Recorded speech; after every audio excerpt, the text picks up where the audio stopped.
Executive Committee. Agenda item 1, apologies. Apologies for absence have been received from Councillor Nazir. Thank you, Jess. Agenda item 2, declarations of interest. Anybody? Excellent. Agenda item 3, announcements. I've missed the opening speech. Shall I do it now? So, we're not expecting a fire alarm this evening. If the fire alarm sounds, please leave the room using the fire exits provided and gather at the assembly point on Walter Strand Square. Please note that this meeting is being live streamed on the Council's YouTube channel. We have officers joining us remotely on Microsoft Teams this evening. To ensure that there is no interference with the audio, I can ask those people attending on the Microsoft Teams, keep your microphones on mute at all times unless you're asked to speak.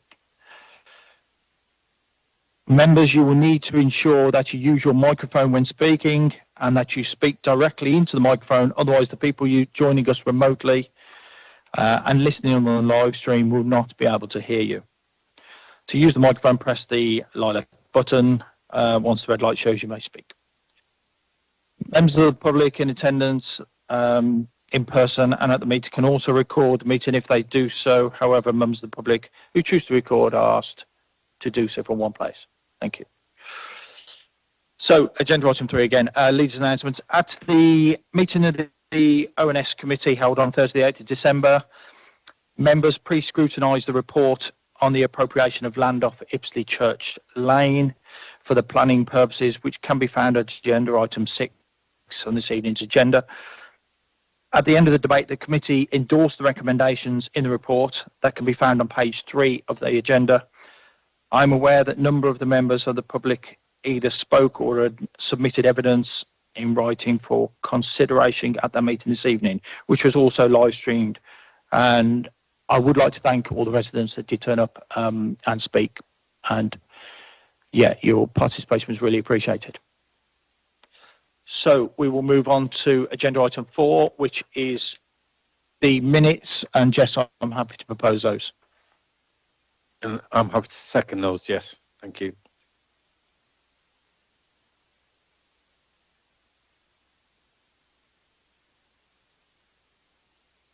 Any comments on the accuracy of those minutes? No, all those in favour? Thank you. Agenda item 5, questions on notice. I believe there are none, Jess. No, excellent. We shall move on. Agenda item 6, appropriation of land off Ipsley Church Lane for planning purposes. Michael. I wasn't sure. Did Councillor Fleming, did you want to do an introduction or are you coming in after the report?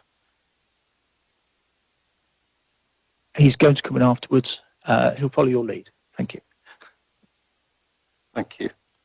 So the report for agenda item 6, I believe, starts on page 3 of the pack that you have in front of you, and is, of course, for the appropriation of the land off Ipsley Church Lane for planning purposes.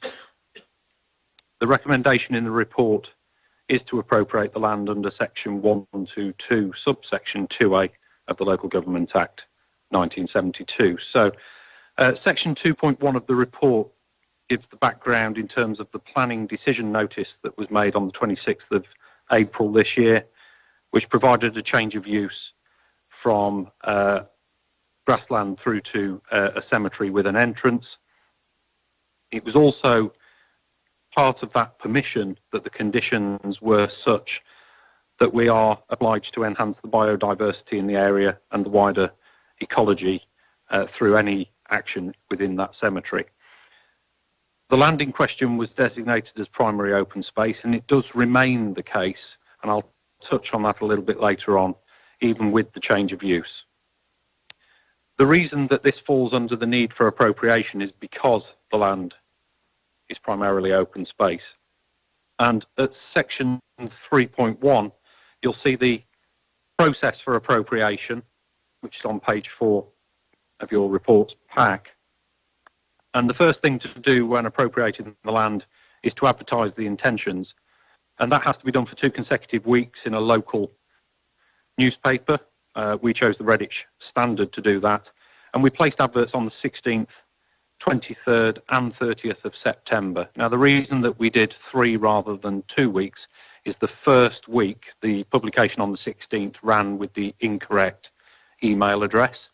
So we felt it appropriate to extend by a week. So there were 2 clear weeks of adverts with correct details on them. And also we extended the time to submit objections from finishing on the 16th of September, opened on the 16th of September and ran to the 28th of October. So that gave 6 weeks from the beginning of the process.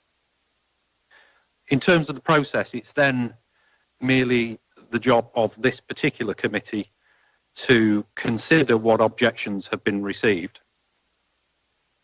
Part of the issue here is that recreational use of the land is the item that is of significance.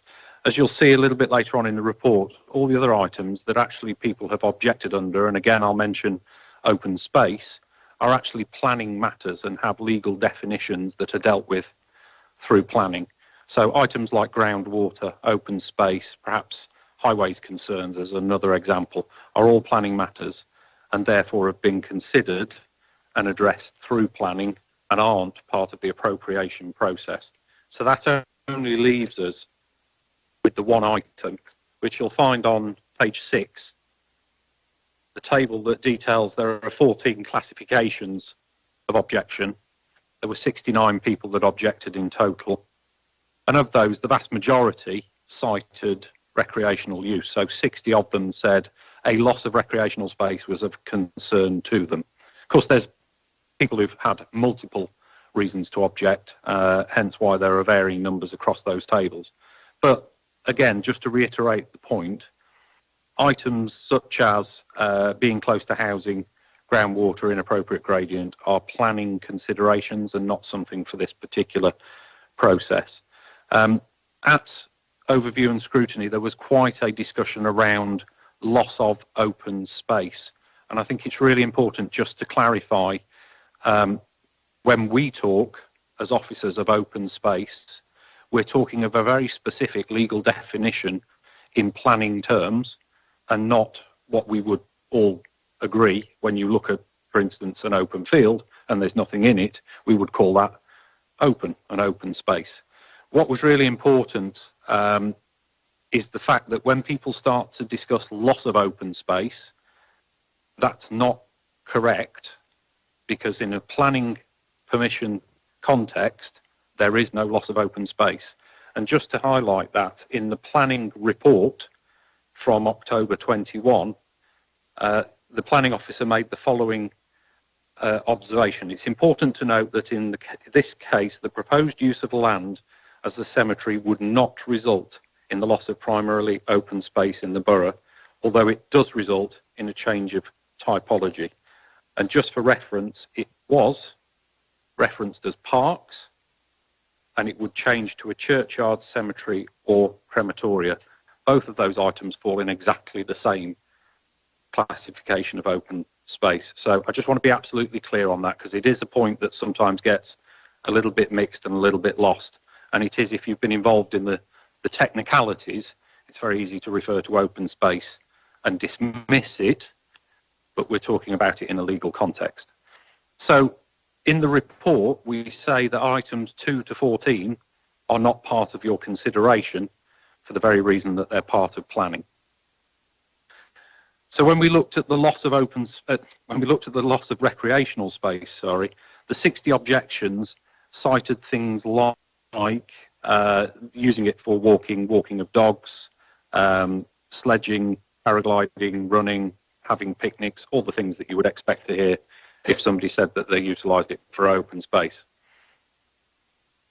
In terms of your consideration, we were looking at the removal of recreational space. So the obvious question is, well, what's available nearby and what's significant difference if this site isn't available? Well, this site is 4.6 hectares, and measuring from a kilometre within the centre of the site, you can find a further 55 hectares of open space. So around about a 500 to 600 metre walk from the centre of the site will put you also in recreational space. If you look at that in percentage terms, we're asking for about 8% of the land within that area of Arrow Valley Park. And if you look at it as the wider context, as it's all part of Arrow Valley Park, there's 364 hectares within Arrow Valley Park, and this would equate to just over 1% of the available open space for recreational purposes. In terms of financial implications, as you'll see in the report, there are no direct implications to the decision this evening. There is an indirect one, which is that we've already committed and spent money in relation to the cemetery and the planning process. But in terms of your decision this evening, there isn't a direct implication either way from a financial point of view. And from a legal perspective, of course, this is all governed by the Local Government Act of 1972. And I think, again, just to put into context why appropriation is necessary, this is from legislation back in the mid-1800s when effectively open space and parks and available land that was owned by councils wasn't protected in any way and could just be used for any purpose without any requirement to have any sort of decision made. So as the requirements for recreational space were more widely recognised, and the requirement to perhaps protect it and allow for a decision-making level at local authority government level, the Act has then been amended and allowed that we have to come to you and say, please, can we change this piece of open space, this recreational land, for other purposes? Otherwise, in theory, as officers, we could just ultimately decide to do anything with anything without the need to come back for any level of decision making from the local authority. The only other item in your report is just towards the end. It's section 7, is the climate change implications. It seems a little bit unusual to have such an extensive section in relation to a legal process to appropriate land.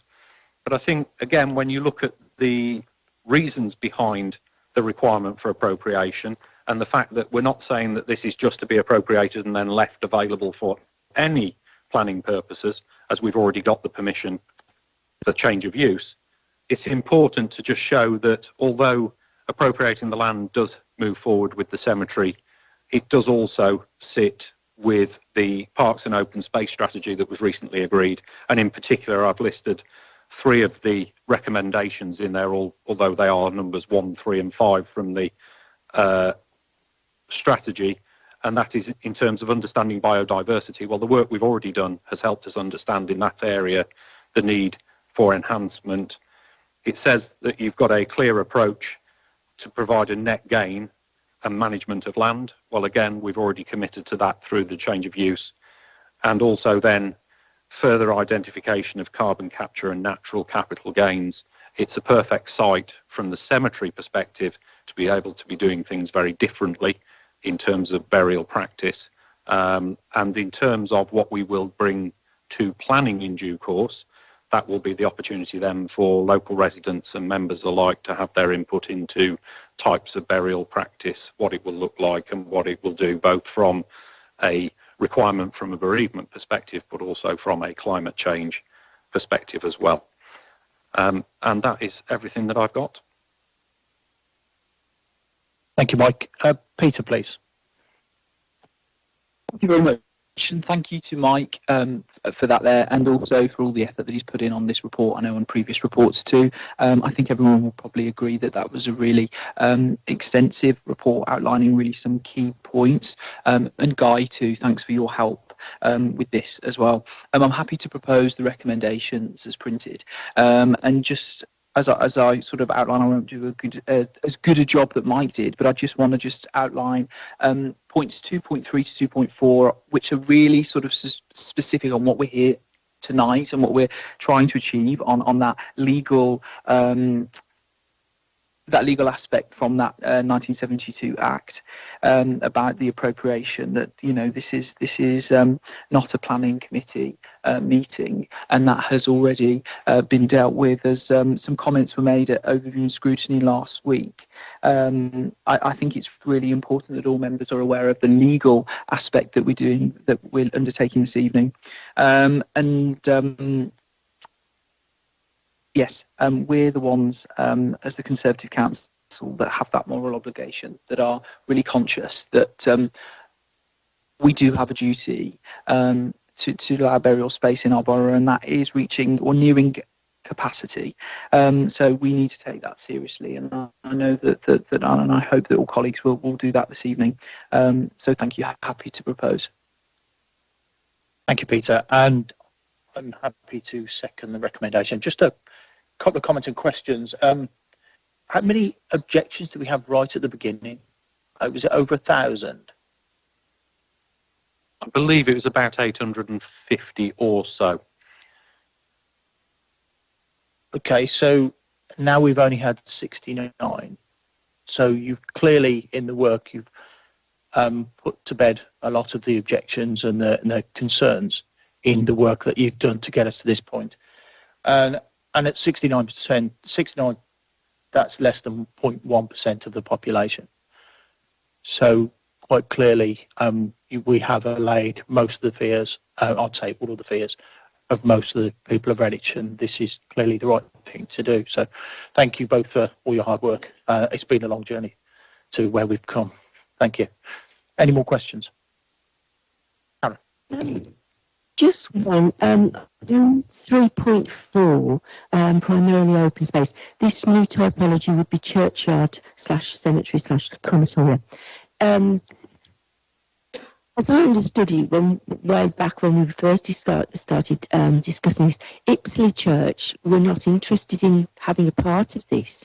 So I don't know whether churchyard is relevant, because although they've got their own churchyard, of which I'm obviously aware of it, but that is totally separate to what we're trying to do here. So I didn't know whether that should be in or not. Thank you.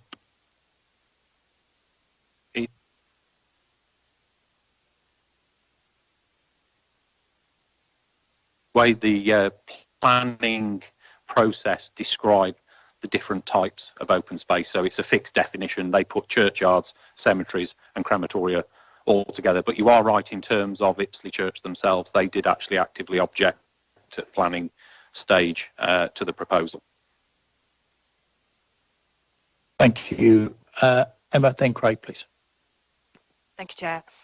So obviously you're saying here it's 4.6 hectares. How many years will that take for actually that to completely be full up? So we're talking here about, by the time the total amount of this land has been utilised, how long will that be? At the moment, for the next how long we'll have most of that field still available for recreational space as it gradually fills up. So at what point will these worries actually come to fruition? Well, arguably they won't come to fruition. That's kind of the point of the size of the site. So at the change of use planning, we proposed, although it's not a fixed development yet, but proposed a phased development. The overall site is certainly at current burial rates is probably going to last something like 80 years, if not perhaps a little longer, as maybe the burial trends change. So from the point of view of development, we would need to do some development on all of the site potentially, because that's the most cost-effective thing to do. That's where we're looking at things like the biodiversity gain. But if you simplistically say if we worked from right to left, by the time that we've got halfway across the site, the first area that we've developed and used is likely to be 25 to 30 years old. So the reality is, by the time we get to a full cemetery site, the first burial could be anything between 80 to 100 years previous. So the site is likely to develop in a way that it changes its use in a phased way across, but actually the further you go from the beginning, the more like the beginning it becomes, if that's not too an odd way to describe it. So in terms of people's very original objections of the Victorian style mass use cemetery that then is changed forever. That was never the point and never the purpose, and is not the objective of this cemetery. And actually, when you attend it, albeit there will be difference, let's be realistic, it should still be a recreational space of sorts, although I accept some people will choose to not use it because it's a cemetery rather than a park. But we see many people use certainly places like Plymouth Road as places for quiet reflection and walking, and yet that's a 150-year-old cemetery. So it's a long answer.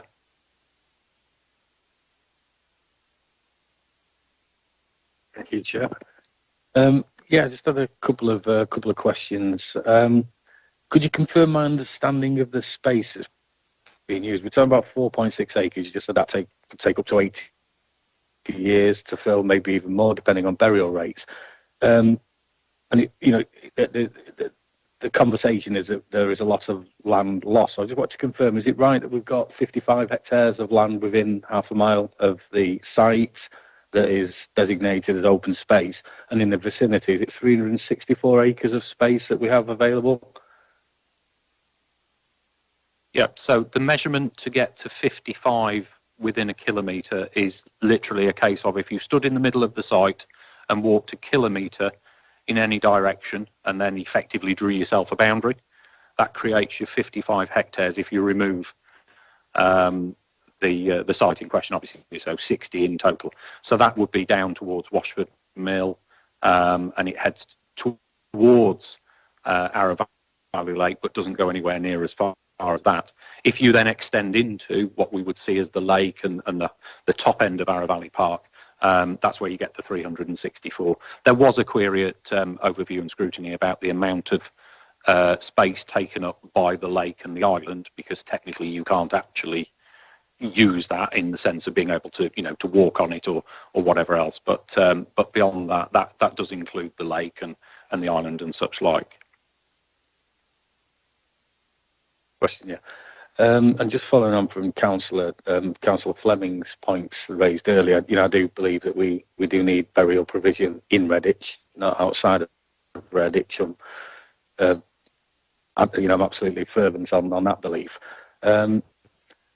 One of the things that we discussed in earlier matters, and it's within the paper today, is our consideration of biodiversity and what we're going to do to protect the environment and actually try to enhance what we're doing in biodiversity. So I just wanted to make sure that it's fully considered and that we've answered the points that was raised within the recommendations. So in terms of the original commitment, one of the things that I looked at, and Guy and I met very early on, quite a number of years ago, and I made a point then that the old-fashioned, as I would call it, Victorian style cemetery, the sort of rows and rows of headstones, the more traditional view, is one that if you connect with most, certainly under 20s, they've no interest in and they don't attend, and they see it as a very archaic way of mourning loss. So there's an opportunity for the authority to be out front again. We've seen woodland burial as a popular option, and of course there's a private woodland burial site not far from here that does reasonably well.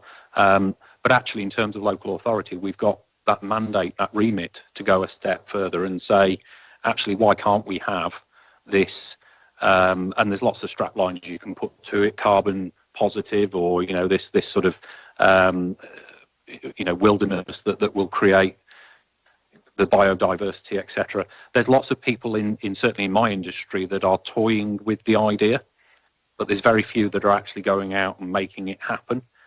And I see that the opportunity and the commitment that we've made as officers, that is the case. We've already looked at the fact that we don't need to be constrained by the site itself. We've already said there's the great crested newts have actually been found in locations adjacent to the site. Arguably, in planning terms, they're not on our site, and therefore, as long as we don't disturb, it's not an issue. But actually, we're saying, no, that's all the part of the diversity in that area. So I know that Leisure were doing work on a upgrading the original pump track, and we're now using the same ecologist. We're now matching the work that we're doing, because the commitment is that the biodiversity is the driver. It's the fact that it'll be a cemetery is also, if you like, an additional benefit. And I know that sounds a really weird way to describe it, but we have the opportunity to do it differently. And actually, it's the only way it should be done, because if we're going to create another Abbey Cemetery or another Edgy Oak Cemetery, then actually I should be advising that we use somewhere like Bromsgrove, because it already exists. And why would you want to take more space to create something that already exists? Thank you. I'd just like to add thank you for the report. I genuinely think it's a great report, and as the leader alluded to before, I think it's the sort of quality of the report, it's the consideration of biodiversity and everything that's come up that has drastically reduced the complaints. So I think there's more of an acceptance now in Redditch that this isn't going to be a Victorian cemetery with cobwebs, and so great. Thank you. Thank you. Karen? Hypothetically, the cemetery is up and running. Normally now with cemeteries, you can go and buy a plot, and that's your plot. Can I take it that as it's a meadow and it all looks really the same, doesn't it, when you sort of look at it, that people won't be able to choose, oh, well, I'll go over there, and then another one comes and says, well, I'll be at the top. Am I right in thinking they won't have that option, and they'll just go, we'll just go in lines like that rather than be plotted all over the place? Because if we're talking 80 to 100 years, I can understand that would cause people quite, we've tried, some people are very superstitious, we've tried on this, we've tried on that. So I would like to think that it's going to be in rows rather than designated plots. And the fact that there aren't anything, excuse me, beautiful to go under, as in trees, like some people choose, oh, that's a nice plot, that's a nice view. So I wondered if you could give me any assurance on that. So the quick part of the answer is that's the point of the planning application that will come, which is for the interior of the site. So that's where we will be asking for people's input into what is important. We've got different communities, different faiths. We need to understand what that will mean for them and make best judgments for them. I think I absolutely understand the question, which is if we're going to phase the development, how do we control the use? Because some people may wish to prefer to be on one side than the other. Well, in simple terms now, we're not in a position to allow people to select graves in any of the cemeteries anyway. That's an issue due to amount that are left. But if we had a phase that was, for argument's sake, a hectare, that's the size of the development currently. Would we permit people to choose within that piece of development, potentially, if that's what comes out as important to people? It would always be within whatever we were currently doing, but this is what we will have to bring in terms of part of the planning process. So there'll be an opportunity for members and residents alike to be able to bring forward their views firstly, and then as that planning application goes through, if they feel there's anything that we've missed or they completely find abhorrent, then again there's still an objection process. It won't be a rerun, of course, of should we have a cemetery, but it will be the opportunity for people to shape what is inside it. Thank you. Because I am aware that some religions that prefer burials also like mausoleums to go with them, and obviously that's what we're trying to avoid here, aren't we? So I don't know, I suppose that's another planning thing, isn't it? How we go about not upsetting them to say that they can't have the mausoleums, but I suppose that's for another day. Thank you. Thank you. Any more questions, comments, observations? No. In that case, all those in favour? Thank you. That's unanimous, Jess. Agenda item 7 then, the Overview and Scrutiny Committee minutes, and those have been noted, so I'm happy to note those. Agenda item 8, minutes referrals from Scrutiny again. Again, happy to note those, Jess. Agenda item 9, advisory panel reports. I believe there has been no change since the last time I asked. Anthony, no? No, it's next Monday. Thank you. Then we'll get that report in the new year. The rest, there are no changes. There are no reports on the rest of the committees. There's been no meetings yet. Go on. Yes, we have cyber security training at member support, so can we make sure that's well? Thank you. Okay, agenda item 10, urgent business. There is none. So thank you very much, everybody. Good night.